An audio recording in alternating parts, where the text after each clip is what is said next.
Thank you very much. It's a great pleasure to be here. Let me set the scene for what was the capital structure and the anatomy, really, of corporate borrowing in the UK. So whenever we talk about British firms, we emphasize a lot the role of small and medium enterprise. And this is important because they contribute to most of the job creation in this country. Let me start with a striking chart that comes from my own research. What you see on the vertical axis on the right is the size of firms in terms of number of employees. So here I'm really showing you for firms between 0 and 100 employees. We are talking of millions of firms in the UK. What you see on the horizontal axis is the age, number of years since foundation. And what you see as the vertical axis on the left-hand side is leverage, how much they have as debt as a share of asset. There is a lot of emphasis about the size of firms, but what is not really appreciated that many of the small firms, they have no desire to growth. And therefore, it's not always obvious that small firms are the ones that are more problematic with more financial problems. What we find much more important is to look at the age of firm. Firms which are small tend to be younger and tend to be more highly levered. Another feature, a characteristic of the UK economy, shared with many other actually advanced economies, and not very much appreciated, is that most of corporate debt between small and medium enterprise is really associated with housing debt. So let me give you two statistics coming from a paper of mine and a paper standalone by my co-author, which tell you how much about the total asset that firms have is dependent on residential real estate. And what you can see is that the smaller are the firms, the more they have a share of residential estate, which is as a fraction of total asset, that is much larger than larger firm. And if you go to young high-levered firm, that we are going to see tend to be the more financially constrained in the UK, the difference between young and levered firm and old or levered firms is even much higher. So a lot of the assets, they are in form of residential estate. Also, 75% of small and medium enterprise loans in the UK are secured against property value. Among 40% of loans to small firms are secured against the director home value. Those are firms which do not have much cash flows, they don't have much assets, so they have to rely to the home value of their director to access corporate loans. And also between young firms, 50% of corporate loans are secured against the director home value. Of course, because of this creative capital structure, should not come as a surprise that the more constrained firm in the UK, the young and high level, tend to have access to credit. This is before COVID-19, at a price which was worse than many other firms. So what you see in this chart is this big four categorization between young high levered up to old and low levered, and you can see the difference. 2/3 of young high levered firms use personal guaranteed, which 99% of the cases are guaranteed on the director home value, as a securitization for the corporate loan. This number is only 1/3 for all the low-levered firms.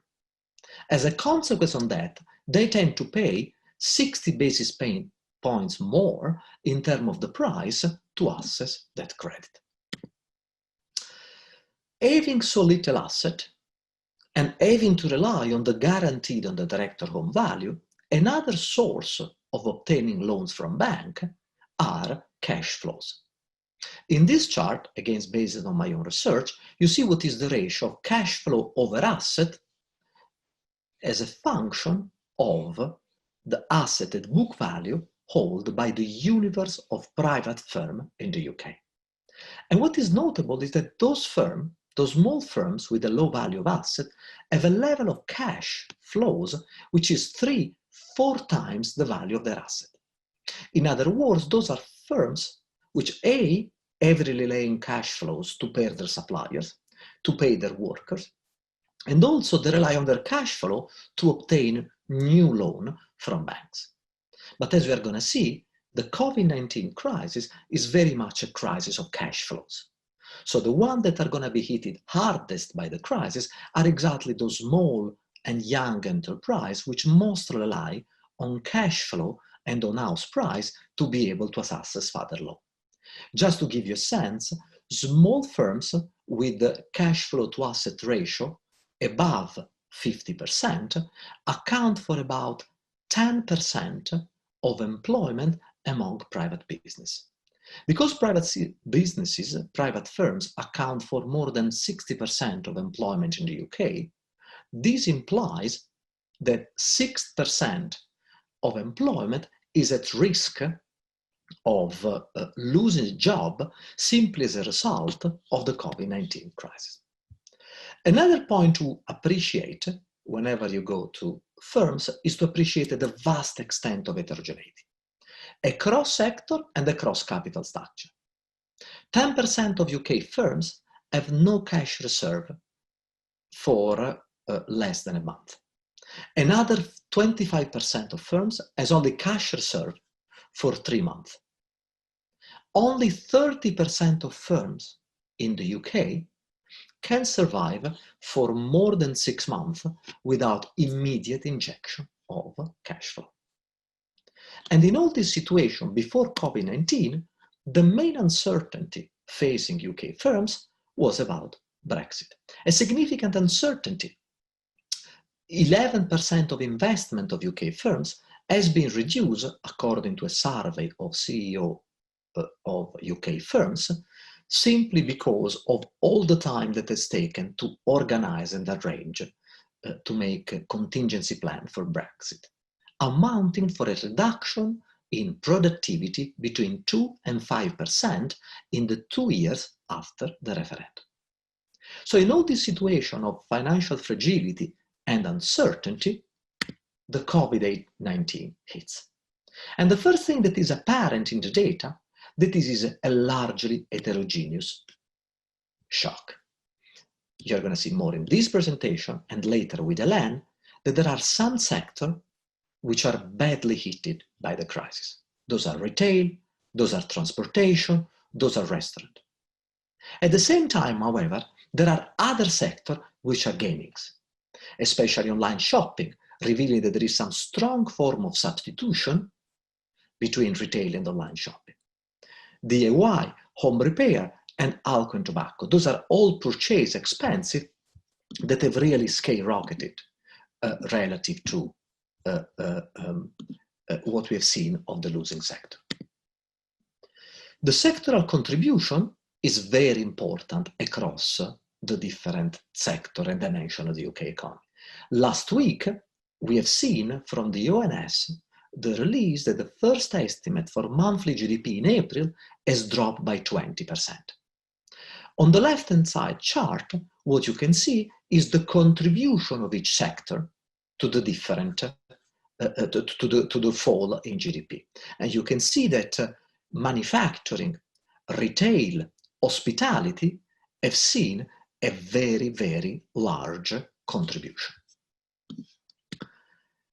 Now, whenever we think about the crisis, I think it's very important to try to figure it out whether this is demand or supply. And there is a very important reason for that, because it guides policy intervention. What we've seen in the data is that consumption has dropped very sharply, very significantly, well before the drop in income. We have seen some recovery in income, possibly driven by the government disbursement through job protection scheme, but we have not seen an equal recovery in consumption, at least not yet. Why this is important? Because this implies that there is a large drop of demand for firm product. So there is a large drop in firm sales, which corresponds to a large drop in firms' cash flow. Clearly, there are sectors which are more affected, and for some of them, the response to the large drop in demand for their product is to reduce their hiring. So what we see is that there are sectors like hospitality or retail which have seen a drop in new hiring as large as 70%. Whereas there has been other sectors, like the one in healthcare, that if anything, actually, they are enjoying an increase because there is an increase in the demand for their services. This is for the new hiring. In terms of the existing hiring, we are seeing many government schemes, 81% of all British business that actually have applied for government protection scheme exactly to protect the existing labor force. Another dimension that is very important to bear in mind is that it has a bare consequences of the heterogeneity in the increase and decline of supply across sector, is that different sector, different products, different goods experience a huge price volatility, with some sector clearly getting a very strong demand for them, and therefore we are seeing also an increase in prices, and other products, goods, which are seeing a strong decline of demand, and they correspond to a decline in their prices. So those are experimental data in this chart provided by the ONS to try to monitor what are the behavior and the fluctuation in online prices. This was a serious challenge for policy about how we are going to measure inflation, how we can target inflation in the face of so much volatility and so much dispersion. Relative prices are going to become more and more important going forward. But of course, one of the largest deterrent for any firms, including the UK, is uncertainty. What you see in this chart is an indicator of what is the percentage of business who saw Brexit as their top 3 source of uncertainty. The series for Brexit has never gone above 55%. Never more than 55% of firms thought of Brexit as a top uncertainty. You go to COVID-19 and these numbers are more in the ballpark of 80%, with clearly a large increase between March and April before stabilizing in a number just below 80%. So if you thought that Brexit uncertainty was bad, with an 11% of drop in investment and a 3 to 5% drop in productivity, COVID-19 uncertainty is an order of magnitude larger. Why this is matter? Because when there is a high uncertainty, there are 2 things we see. A large drop in investment, but also a large drop in new company registering. A large drop in startup. So what we have seen already in the month of April, that there has been an average decline of 26%, the highest on record, in the number of new startups, in the number of new business that want to register. And again, not surprisingly, there has been a huge heterogeneity in this drop of startup, typically led by sectors like retail, public administration, finance, real estate, and construction. So what is how the future look like? Well, startups, as we mentioned before, are very important because they contribute to the majority of job creation in the economy. So in a survey conducted by the Bank of England, a very large fraction of firms highlighted employment risk as one of their top priority, as one of their top concern. In fact, there is an expectation that in the year forward, employment might go down, but as much as 10%. We have already seen a drop in sales and investment as large as 40%. The expectation for the UK firms is that there will be some recovery in the sense that the fall is going to be smaller in the next few quarters, but still those numbers are extremely persistent and extremely high. In 1 year time, it's still expected that sales will be 10% lower over what was in the previous year, and investment will be 20% lower. So where does this bring us? Well, we have learned 2 things. Small and medium enterprise in the UK are very reliant on their direct or home value and their cash flow to run their business, pay supplier and pay workers, but also and more importantly to obtain loans. We have seen one of the first consequences of COVID-19, a large drop in sales, especially for some sectors like retail, transportation and restaurant. Those are the sectors that are more reliant on cash flow. Those are the sectors that are more reliant on the direct or home value to be able to access credit. So not only those small business will be in difficulty of cash flow to run their operation, but there will be more problem, it will be more difficult for them to access credit, which is one of the main reasons triggering the large government intervention in form of loans, in form of cash grant, in form of furlough scheme through the Job Protection Act. There is, however, a very complex question for the government. Under condition 1 and 2, so when you have a drop in cash flow and a drop in the house value against which your corporate debt is secured, not only you are illiquid, but some of those firms that would have been solvent before the crisis might meanwhile could become also insolvent if the drop for their demand turned out to be permanent or at least more prolonged. So what the government should do? Should try to rescue all those firms?